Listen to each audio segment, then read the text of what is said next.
সারাদিন আলে ঝালে সন্ধ্যাবেলা কালাই ডলে। তা আমার বইয়ের অবস্থা হচ্ছে তাই, সারাদিন সময় পায় না, রাতের বেলা লাগছে ঘর মুছতে। ওই টাইস একই কথাই হলো, রান্নাঘর পরিষ্কার করতে লাগছে রাতের বেলা।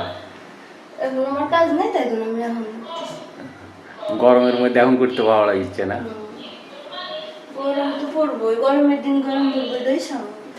না ঠিকই তো আছে, না তোমার কাজ চলতেই থাকবে, কাজ করা তো ভালো, স্বাস্থ্যের জন্য উপকার কাজ করা।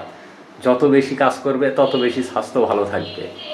অনেকদিন থেকে ভাবতেছি পরিষ্কার করবো, হয় না, সময় মানুষ ঢুকলে কি করবো, আমি সময় পাই না। তুমি তো হাতাই পাও না, সিয়ার নিচে পাই না তো, সিয়ার নিয়ে তারপরে তুমি কেয়ার করে দিবে নি, আমারই করার মানুষ হয়নি, এখন সিয়ার দিল তো আমারই করার তো কে করে দিব? এই জানালার এখানে করো, ওখানেও করবো, ওখানে তো হাতাই পাও না, উপরে উঠা লাগবে তোমার। এই যে এটার উপরে উঠা লাগবে। আরে এই যে ভিজে রাখছি যে আর ব্রাশ দেয় আবার আরেকটু, ওই যে না টাইস ক্লিনার, দেখো পুরো দেয় না, মাথাত লাগবে কিন্তু। কি কাজ! শ্বশুর বাড়ির লোকজন যদি দেখে তাহলে মনে করবি যে আমার মেয়ে দেখালি কাজই করায় না, মনে হয় সারাদিন কাজ করে আবার রাইতেও কাজ করিচ্ছে, কাজ শেষ হয় না। কিন্তু শ্বশুর বাড়ির লোকজন তো জানে না যে মেয়েটা কত অলস।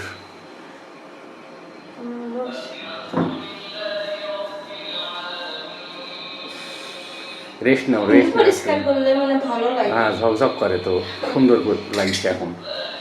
এই যে এগুলা পরিষ্কার করছে, এগুলা খুব সুন্দর না, ওগুলা সব সময় হাতে পাই তো, এগুলা যে ওই অতটুকু পরিষ্কার হয় না। ওই টুকটার মধ্যে ওগুলা থোড়া ইয়ে হয়, এখানে তেলে সার যায় বেশি তো, আর সরিষার তেলে রান্না করে তো এই জন্য আরো ইয়া হয় বেশি,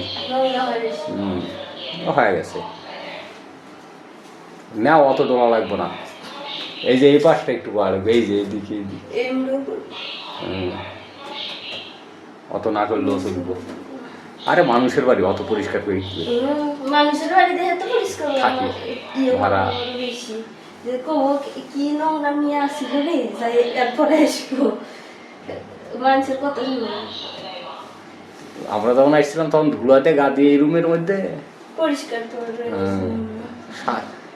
3 মাস আগে খালি পরিষ্কারই করা লাগছে আমারে, অনেকবার করে পরিষ্কার। এই যে এদিক সিএন নিয়ে তারাও ওই যে ওয়ালে তো দেখো শার্ট লাগছে, এই দেখো কালো হয় এই পাশ থেকে ওই যে বাতাস হয়ে যাবে। আগে কি দিয়ে নিছিল না, ভীম দিয়ে, তাছাড়া